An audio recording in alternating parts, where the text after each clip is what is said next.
Welcome to the How to Raise Money podcast for anyone who wants to raise other people's money for a business or property venture. Right now, there has never been more money on the planet, and there has never been more opportunity. This podcast will help you put the two together. So, if you need money for your business or property proposals from banks, lenders, angels, whales, or dragons, this is the podcast for you. Hi, everyone, and welcome to another episode of the How to Raise Money podcast with me, Ray McLennan. And me, Nigel T-Best. Ray, great to see you again. And I just wondered, just for a change, how the devil are you? Well, I should be asking you that for a change. How are you? How's things? Oh, my God. I don't know. I don't know. In the best part of the world. In the best part of the world. In the best part of the world. In the best kingdom there is. Yeah, this small booth in the back of a shed. Yeah. Well, in my own personal fiefdom, all is good because Excellent. I'm here on my own. Oh well. And no one can do well. You see, the thing is, I always go on the basis that everything is absolutely fantastic until someone tells me differently. So when you're on your own, everything is fantastic because no one's telling you any different. There you go. Good. Okay. So we're going to cover this week is buying a business. Should you buy a business? If you're looking to expand, should you buy a business rather than grow your own business? Should you go for organic growth or strategic growth, where you're going to be buying businesses? It's going to happen a lot over the next few years because demographics suggest it will. Demographics meaning there's a lot of baby boomers who are retiring, and so there'll be a lot of businesses that will be available to be purchased, merged, strategically acquired, or whatever. It's come up a bit more often now. Again, I'm going to an event tomorrow where I know I'm going to get asked this question because I was asked it last time, and the same person will come up again and will ask some details around it. So, should you buy a business? What do you think, Nigel? Do you know, right? I think it's one of these really interesting things because as we've are we emerging or are we going back into a lockdown? I don't know. Depends when you're listening to this, doesn't it? But it's one thing the lockdown has kind of highlighted it's made people think about their daily commute. It's made them think about their job. It's made them think about what they're doing, how they're spending their time, what they want to work on. Should they keep going to the corporate business or should they try something different? And I know the world is saying it's the great, what did they say? The great redundancy or the great mass migration. The statistics show that it isn't really. And the vast majority of people have gone back to the same thing, but it doesn't stop people dreaming about running their own business. And one of the fastest ways to do it is to buy somebody else's business. And one of the things that I thought would be interesting to talk about today is, okay, just like we talk about raising money for property deals, if you're looking to raise money for a business and get someone to help you invest and purchase a business, and as you say, Ray, there are a lot of businesses out there, up for sale or potentially up for sale. Or if you said, I'm looking to buy a business, how many would suddenly become available for sale? People have to be able to prove to an investor a slightly different set of criteria. And one of the things we always enjoy and we recommend is reading the E-Myth or the E-Myth Revisited by Michael Gerber, which is where he talks about suddenly that urge that people have. They've been in the corporate life, they've been an employee, and they suddenly go, that's it. I am not working for this idiot any longer. I am going to go out and I'm going to do it myself. And Michael Gerber says you leave working for an idiot to go set up your own business and realize you are now working for a complete lunatic, which is yourself, because you grossly underestimate what is involved in running your own business. So we thought it might be useful to just go through a few things that you might need to consider if that's you and you're wanting to buy a business and you're wanting to get out there, and if you're wanting to raise money, what those investors might be looking for, especially when it comes down to your knowledge and skills. So we've got a few things here, haven't we? We have, yeah. I suppose there's a couple of, you can acquire a business, not necessarily buy a business. That's another thing, is through mergers and acquisitions, and it doesn't necessarily mean you're paying an awful lot of money up front, but you can acquire businesses if you have a certain set of skills. I'm going to big up a guy that we both know, a guy called Jonathan Jay. Jonathan Jay runs a thing called the Dealmakers Academy, and it's about acquiring businesses, and he shows you how to go through the strategy of that. And he does have a podcast. So he has a dedicated podcast that talks all about that, and he's been running that for a while. He's got over, well, I don't know how many episodes, but certainly over 100 episodes where he interviews people who've acquired businesses. So that's a good resource to go to, dealmakersacademy.com, a guy called Jonathan Jay, who I know quite well. And when we were looking at acquiring a business a couple of years back, I phoned him up and asked him for his advice, and his advice was invaluable at the time. So a big shout out to him. So yeah, we're looking at ways to buy a business. And one of the things is, assuming that you find a business that is, it's a high potential business, it's available, you can get it, and it's just going to be a breeze. It's going to be a part-time job. You're not going to have to do much. Big mistake. You will get pulled in and sucked in and made to do, just about everything. I did have someone a few weeks ago that was talking to me about buying they were looking at buying an estate agency business. And I said to them, why do you want to buy an estate agency business? Well, because I get to see first properties and leads and that sort of carry on. And I said, well, so what you're looking for is more leads off market rather than buying an estate agency. And then when we drilled down to it, the last thing they wanted to do was to be managing an estate agency and managing people. But they felt that, well, it manages itself and I won't really have to do anything. And I said, well, if you did have to do something, what would it look like?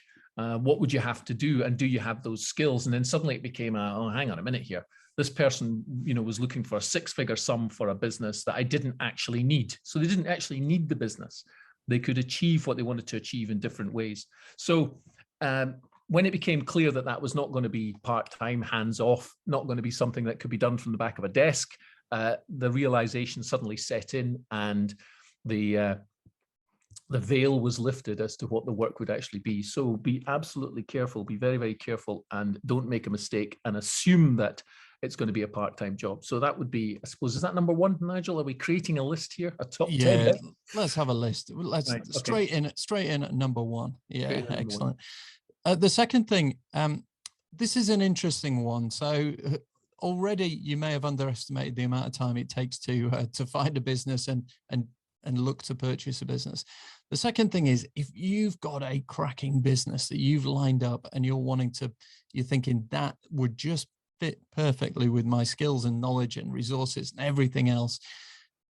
When you get talking to people, and we've spoken to people, Ray, a number of times, and even on the podcast, and what people fail to understand is the emotions and the reasons why somebody might be selling in it. And it could be through reluctance, age, change in circumstances, whatever it might be. But you've got to remember that most people, if they're selling a business, they are passionately involved in it and have been for, unless you're buying it from venture capitalists or something where they've flipped it, there's probably been a lot of, blood, sweat and tears poured into that business. And so what you want to do is appreciate where that person has come from, what they've created, and make sure that you sort of give them due respect on that one. Don't fall into the trap of sort of going, yeah, I can't wait to get my hands on this business because I'll rip that out, I'll change that, I'll get rid of them, I'll replace that and all the rest of it.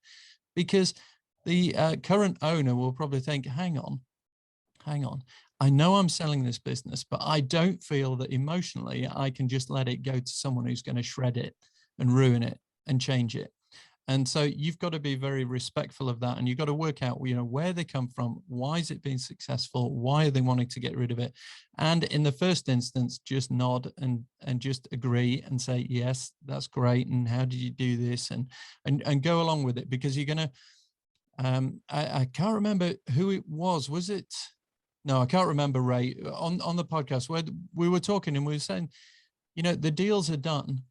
with people, and it's all about the relationship with the seller, and they will sell it to someone that they like, not necessarily for the highest price.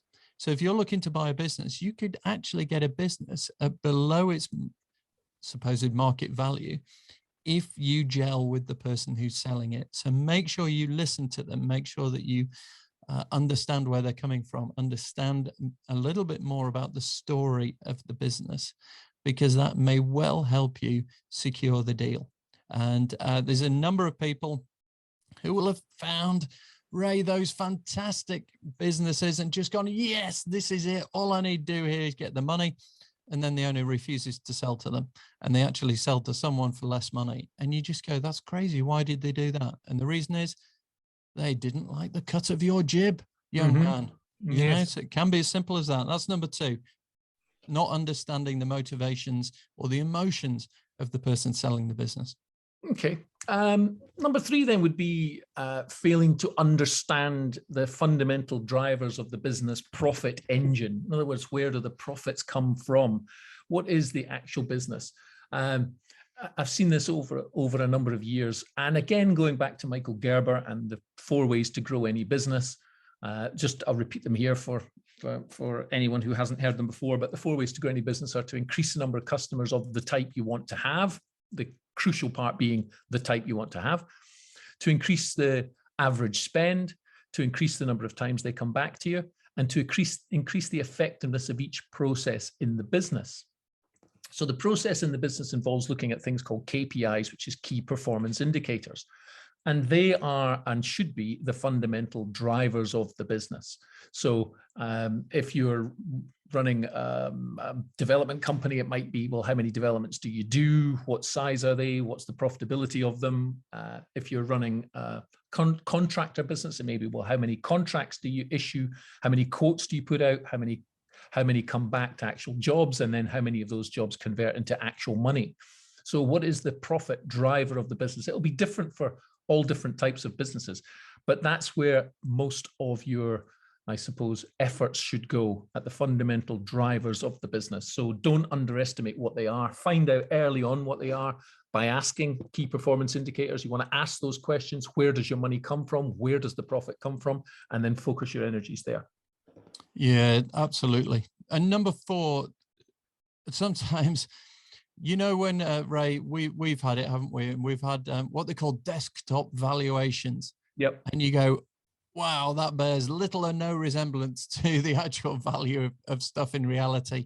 And all you would have needed to have done is just come down, had a look with your own eyes, and you would have realized that value was hugely out, either high or low, whatever it is, because sometimes people will not get out from behind the desk. And what we'd say here is, if you're looking to raise money to purchase a business, you know, any investor is going to say, well, you know, the due diligence that you've done and working out the cash flows, where's their USP, you know, what's the business all about? And you go, yeah, that's fine. Okay. Now, what about talking to the employees? What about talking to the customers? What about talking, you know, about rivals, competitors? What's going on in the market? Do they have hidden costs in here? Is there an unfunded pension scheme in here? You know, find out who's there, what's going on. Go have a look at the supply chain. Where is this? And I've been amazed the number of times you see a little business and you think, oh, that sounds really niche. That's amazing. That sounds great. And yet, if you go into some of these places, Ray, have you ever been to one of those sort of small, light industrial areas? You know, and there's loads of units and they're not widely advertised, and the companies you've never heard of. But as you drive around them, they're often behind retail parks or something like that. And you go in and there's you go in and it's amazing. There's, you know, big roller shutters up and there's all sorts of activities going on. And you look at it and you go, all right, you know, this steel fabrication business, I didn't think anyone would be doing that. I've just driven past 3 units and they all sound to be, or looking to do exactly the same thing. Mm-hmm. And you think, oh, right.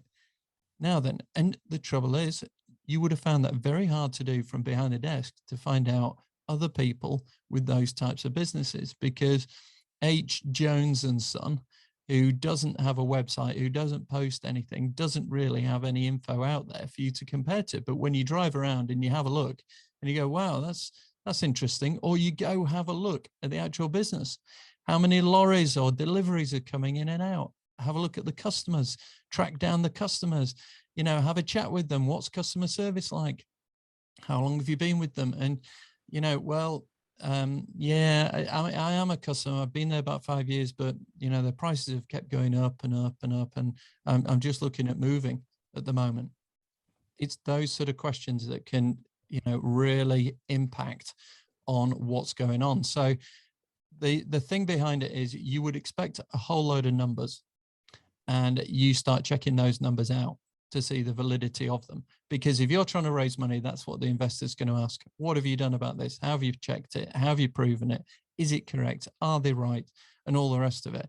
And if you don't get enough numbers, or numbers about what you think are the relevant items in that business, then the simple answer would be, don't do it. You've got to be able to substantiate things. And if you're going out looking to create a business plan, pitch it to investors, I want to raise money to purchase this business, they're going to want the numbers. So you're going to grind to a horrible halt if you haven't got them and you haven't done your due diligence on it. But get out there, have a look, go sniff the air, smell the coffee, all those sort of things, and go see what's there. Because often, for a lot of these companies, Google hasn't yet done a nice, neat analysis and table of comparisons, because the information just isn't there. These companies are not interested in doing it. Their order books are full from customers of years gone by, and you've got to get out there and get your hands dirty, find out what's going on. So there you go. Number 4, that was. Doing your diligence. Okay. Number 5, and then would be overestimating the value of the business. So again, it's all shiny and looks great and all the rest of it. But bear in mind, when someone is selling a business, they're going to show you the best parts. They're putting up and saying, this is the price we want, and that's a price they want to hopefully get. And then when you go see them and talk to them, they're going to show you all the good bits.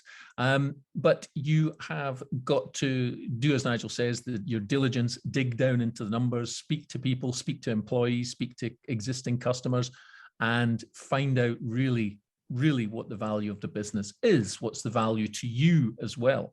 Because it could be that they've underestimated the value. You perhaps see an area where you can really grow it. I heard recently of a guy who was very successful or a company very successful in producing eggs. They had chickens and ducks and geese and all such things, and they were producing eggs, and they were selling those eggs to the supermarket. And they wanted to somehow grow the business, but they thought, well, strategic acquisition, we're going to have to try and, strategically acquire something. And the obvious thing was to buy a company that made cakes, because cake companies use tons of eggs. And that was where they managed they spotted the value there, because they realized that the cake company were paying too much for their eggs. Because obviously the egg manufacturers were selling and making a profit, and the egg, I suppose, company was making was generating thousands of eggs, a lot of which they could sell, but a lot that they couldn't sell. And rather than chuck them away, they thought, well, let's acquire a business. So they acquired a cake making business, and the value to them was massive. And the person selling the business, he got what he wanted for it. But when the two came together, it created even more profit. So you can overestimate the value, but you can also underestimate it. And there is a quote, which I think is attributed to, is it Forbes magazine, that said, better to pay too much for a good business than to pay too little for a bad business. So let that be your mantra. Yeah, absolutely, Ray. That vertical integration and also horizontal integration. So sometimes, you might look at it, as you say, Ray, and this could be the missing link in making sure you are from start to finish. So the entire production sales line, this could be a crucial bit. And you might realize, the value to us is really good, but you've also got to realize, it's very easy to get carried away with things, because past performance is no indication of future performance. That's true. And one of the things that always bugs me the most when banks are looking at these things is they always want historic data, because accounts are always historic. Yeah. And when you say, well, surely you should be looking ahead, you should be looking at markets, what's being developed, which way is the market going, because you could have probably got an amazing valuation on Blockbuster Video at one point. Yeah. And I'm sure all the shareholders thought this is amazing, but they weren't looking at where what the future was.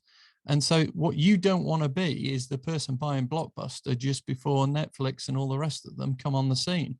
So make sure that your valuation is based on the future of it as well. Because if I was an investor and I was lending someone money about it, I'd be saying, yeah, that's all good and well. That history's good. What's the future? Where are we going? How does it fit? And obviously, with the eggs and the cake making, we're always going to, let them eat cake, as Marie Antoinette said. But as Marie Antoinette, less famously said, she said, we don't need 2 eggs because 1 egg is enough. Oh God. Oh, what? God. Hey, the dad jokes. What do you mean? That's one of my best. Oh God. Oh God. I really find jokes. What's the one I heard the other day? I really find jokes about drug abuse funny, but sometimes a one-liner can make me snort. Oh no, folks, we're heading the wrong way here. We're on the highway to hell here. Yep. But no, Ray, I think it's really interesting, because the key thing for me when we're talking about business is a lot of people who are looking to buy business step out, raise money. They're wanting to stand in front of investors and pitch their idea, and they are coming often from an employee standpoint. And I think, you and I have both been in business for many years with staff and management and all those sort of things that crop up and give you challenges and all the rest of it. And the biggest thing to me, and certainly even talking to friends who are employees, and they ask us about things, and we start talking about it, and they just go, oh. And they give a response as if to say, well, I wouldn't do it, sort of thing. And you go, yeah, that's the mindset of an employee, is it's someone else's issue. When you are the owner of a business and potentially an employer, it always comes back to you. It's always you. And that is the biggest leap in my experience between going from an employee to an employer, is getting your head around the fact that you can't just do your job and go home at 5. This stuff comes with you in 2 bloody big suitcases, and you carry those things around with you wherever you go, until you've got yourself into a position where other people whom you can manage, and then you're into the realms of managing people, can do the job, as well as you or better than you. You're always aiming to get people that can do it better than you, and you can start unpacking these suitcases and giving them a bit of the stuff. But it's that to me is the biggest thing. If I was investing in someone, it wouldn't be their analysis of the business. It would be, how are you actually going to run this?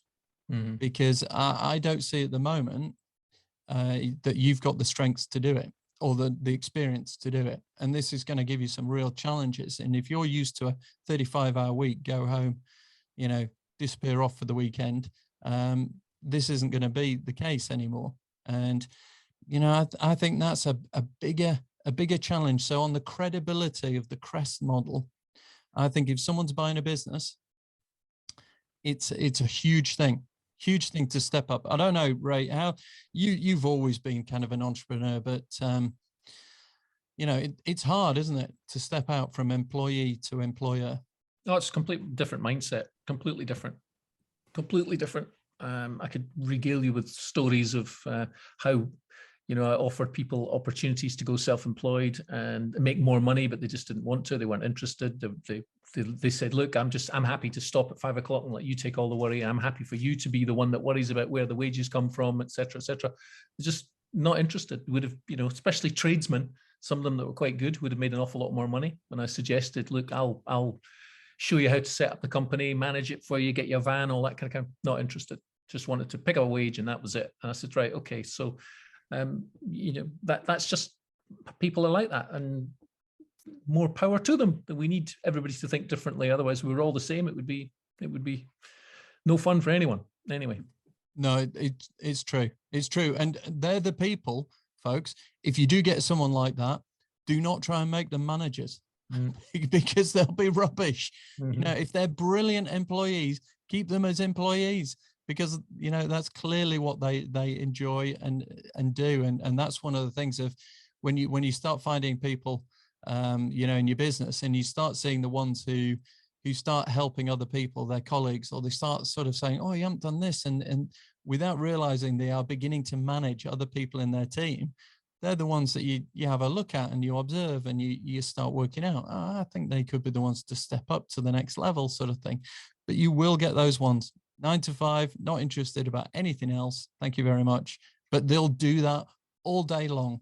Yep. And very loyally too. And you've got to be able to spot that. But it's interesting. I would always encourage people to look at either starting or buying a business, but you've got to go in with your eyes wide open. So hopefully, folks, if that's you and you're thinking of it, hopefully today's episode has been useful for you. We always love a review though, don't we, Ray? We do. Appreciate that. So if anyone wants to leave a review on Apple Podcast, that seems to be the only place that I ever see reviews. I don't see other podcast player sites where you can do it.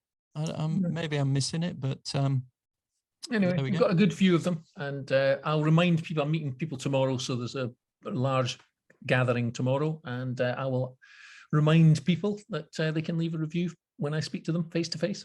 Yeah, excellent stuff. Face to face. This is, well, I'm hoping it's face to face. It might have been cancelled by now. I don't know, or turned to Zoom or something. I don't know. I'll find out. Hopefully not. Hopefully it's you can press the flesh again. Are you allowed to say that these days? I don't know. But hopefully that all works. But no, folks, thanks very much for listening. Depending on when this episode comes out, I hope you've enjoyed Christmas, your summer holidays, whatever it might be, wherever you are. But there you go, right? Bon chance. Goodbye. Goodbye. And on that multilingual ending, it's bye from me as well, Nigel T. Best. See you later, folks. Thank you for listening to the How to Raise Money podcast. It's made for people who want to raise money as debt or investment equity for their business or property proposal or empire. See you next time, where we can show you how to raise money. There is abundance. There is money enough for everyone on the planet. The question is, who has yours?